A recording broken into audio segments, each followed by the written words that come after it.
I hope you will indulge me just for a moment as I discover what it feels like to stand on the red spot that is the TED carpet. My talk today is in large part about catching dreams.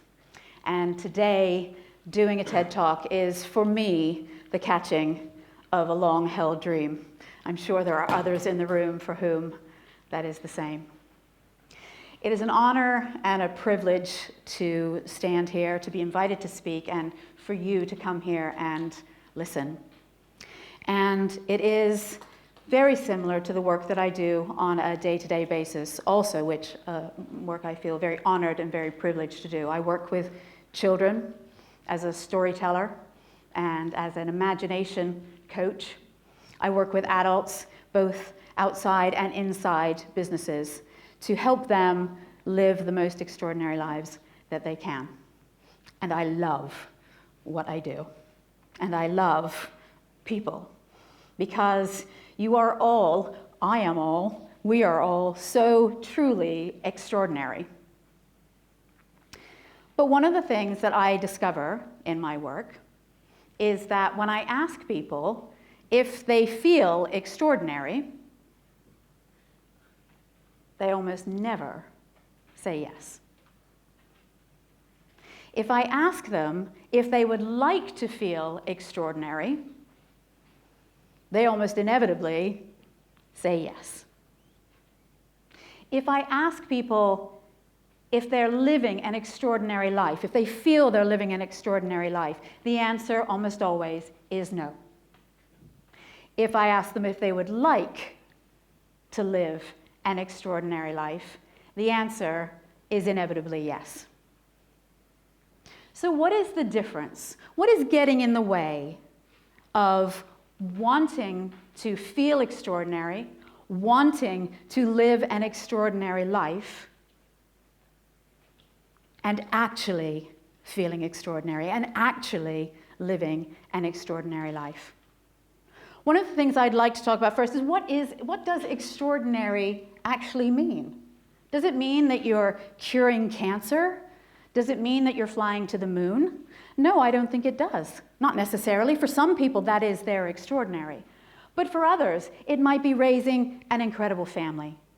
It might be building a home. It might be doing a TED Talk. It could be so many different things. For me, what does it mean to, well, I think we all are extraordinary, but what does it mean to live an extraordinary life? And for me, that means that all of the extraordinary that is on the inside of us is expressed in the world, in whatever way, in whatever form that happens to be for us. For me personally, it means that I do my work with people, and I design workshops, and I create events, and I do talks. But I also tell stories. I also create characters. I also made a headboard out of recycled pallet wood. I write songs. And hopefully, this is one of my characters that emerged from a storytelling session. She just emerged. Her name is Witchy Itchy Pants. And she is the most awful witch, but she is beloved of the children, and they love her because she's hopeless and awful, and all her spells always backfire. I love her so much, and I'm not going to lie, I like big butts. So with the help of some friends, I brought Witchy Itchy Pants to life. And I have enormous fun with the kids in libraries and schools and nurseries all over the place with Witchy Itchy Pants. When I think about extraordinary, the difference between letting a character, I'm not an artist, but somehow I just wanted to draw, I imagined her, and then I wanted to draw her. And once I'd drawn her, I wanted to be her. And what is the difference? What is the difference between her just remaining something in my head, an idea in my head, and actually becoming real in the world? And the difference is that I have a very small gap between where I am and what I imagine and the actual manifestation of it. Now, there's a gap between those two things.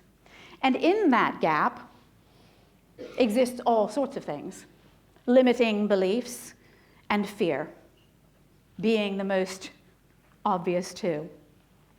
In between here where I am and there where I want to be, having an idea, having a feeling, having a desire, having a passion, having a thought, and having brought that into the world, we talk ourselves out of it all the time. People scare themselves out of doing it. Well, I've had this idea for this character, but I can't draw it. I'm not an artist. What will I do with it? No one will like it. What's the point? Who am I to be able to think that I could do that? All these objections that we raise, or we tell ourselves seriously scary stories about what might happen if I ask that person out and they say no, if I go for that promotion and I get turned down, if I apply for the job, or if I go on that trip and everything goes horribly, horribly wrong. What if terrible happens? And we stop ourselves in our tracks. And we kill our dreams. I had a lady say to me once, I'd love to be a child psychologist. And in literally the next breath, she said, that will never happen. Dead. Absolutely dead. Well, I would like to share some stories with you from my own life that convey the idea that not what if terrible, but what if wonderful? What if wonderful happened? And what if instead of thinking about all the terrors and horrors that might await us en route to the achievement of our dreams, what if wonderful happened?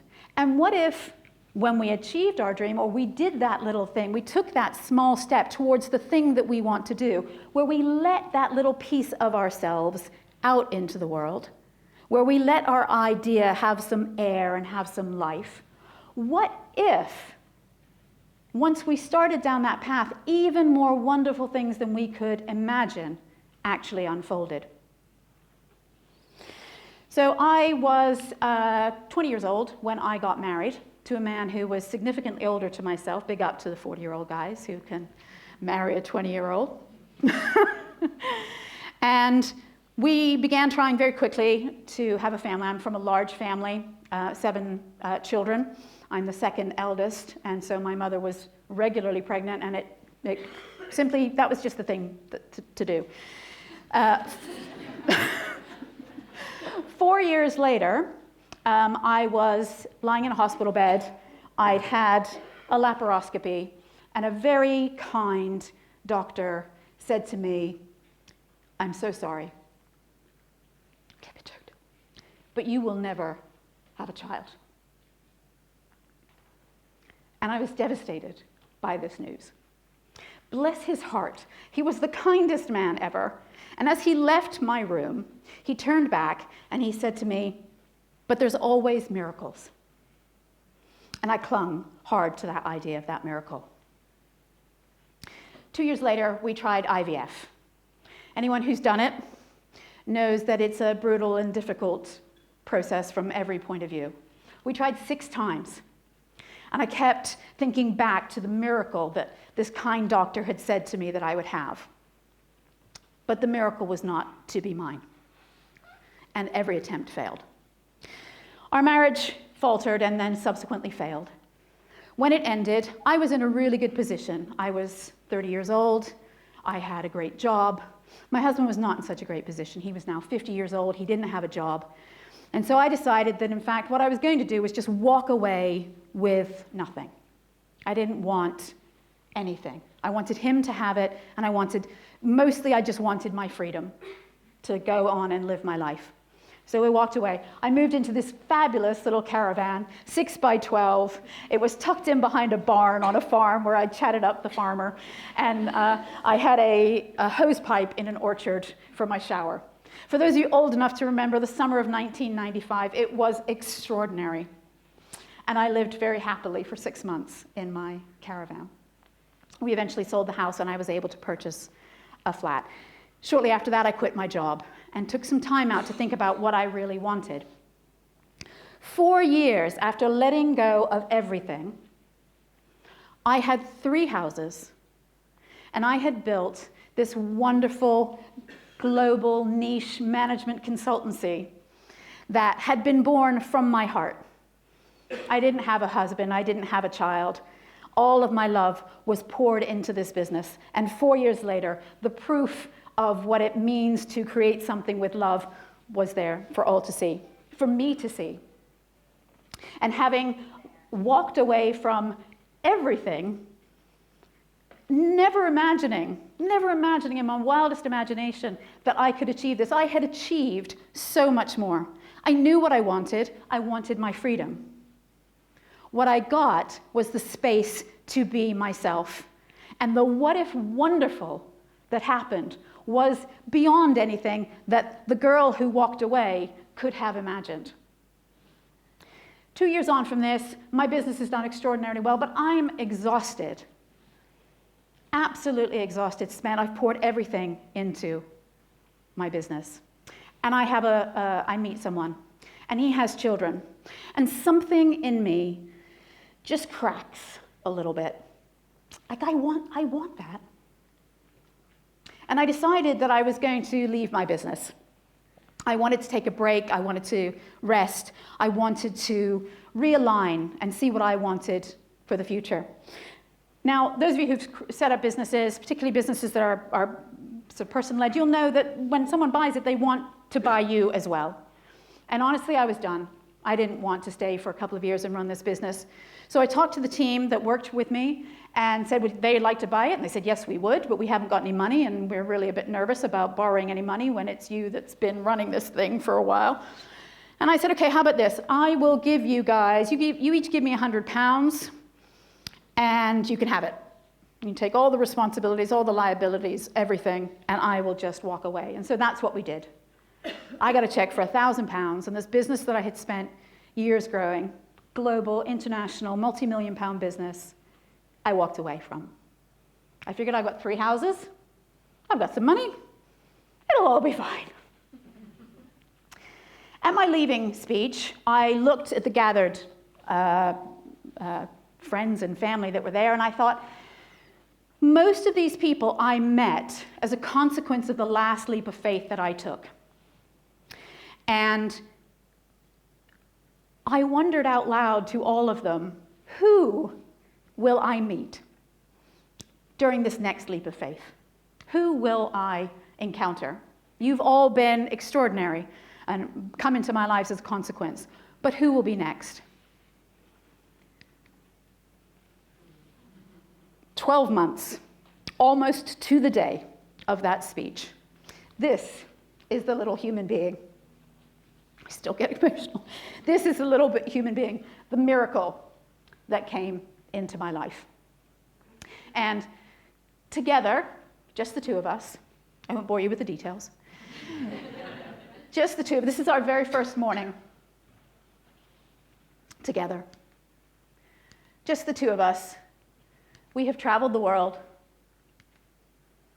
seeing extraordinary things, going to extraordinary places, having extraordinary experiences. This is a 3rd birthday in the Sahara Desert, traveling with the Tuareg.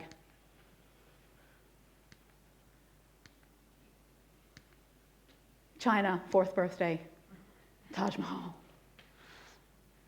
We did just the most extraordinary things. And then I ran out of houses to sell. And exactly 10 years ago, today, in fact, not today, yesterday, I think, I lost everything. I lost my house. I lost, a few months later, my car. And then a month after that, someone stole our bicycle. And in the nothing, once again, I find myself with nothing. And you can see the theme here. I start with nothing, and then these extraordinary things happen. Wonderful keeps happening. Well, wonderful happened again. I gathered all the things that I had left, and I sold them. And with me roaring back at the universe, indignant at the loss of everything. This time not self-imposed. It wasn't a big, clever walk away. It was a humiliating loss of everything. It was a failure. It was a screw-up. But I gathered myself, and because I knew from past times that I could start with nothing and I could do extraordinary things, we did it again. And we went all over the world, having incredible experiences. And we had these incredible experiences because when I first left with a bicycle and a tent and a 6-year-old, a couple of months after that, I got a phone call from an old client who was the head of learning at Facebook. And he said, would you like to do a job for us? And I said, I'd love to do a job for you guys. So I went out to California, meandered our way out there. And this is, I don't know how long it was, but basically I ended up in a room with Mark Zuckerberg on the morning that I was interviewing him, and my makeup lady didn't turn up. So knowing nothing about anything to do with makeup, I found myself powdering Mark Zuckerberg's nose. And I thought, this is crazy. It's happened again. Just by following those passions, those desires, those things that I knew that I needed to do, following my heart all the time, I got not what if terrible, and lots of people said what if terrible to me. If you're taking your 3-year-old to the Sahara Desert, there's a few people who've got a few things to say about that. What if wonderful has been my mantra throughout. What if wonderful? And I find that it happens again and again and again. My son and I have had the most extraordinary adventures all over the world throughout his whole life.